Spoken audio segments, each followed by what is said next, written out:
Le gouvernement béninois a décidé au cours de sa rencontre hebdomadaire du Conseil des ministres du mercredi 24 mars 2021, de la réalisation en cycle combiné du projet de construction de la centrale thermique Genesy-en-Erguy avec une capacité passant de 25 MW à 40 MW.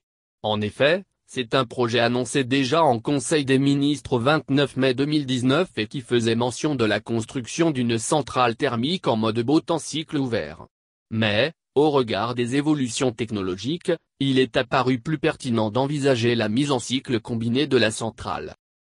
Afin d'optimiser son fonctionnement et d'améliorer son rendement, sans impacter négativement les coûts fixes, a évoqué le compte-rendu du Conseil des ministres de ce mercredi 24 mars 2021. Le passage en cycle combiné permettra également de réaliser des économies d'échelle et, surtout, de passer à une capacité de 40 MW par ajout d'une turbine à vapeur de 15 MW. Grâce à cette optimisation, la dite centrale pourra assurer la fonction de redémarrage de réseau pour les deux grandes centrales de Mariagleta en cas de perte totale, informe le Conseil des ministres. Pour dire que le gouvernement du président Patrice Talon n'a pas encore fini d'engager les moyens dans le secteur de l'énergie. Car l'objectif dans le PAG étant de s'autosuffire et même de devenir un pays exportateur de l'énergie électrique.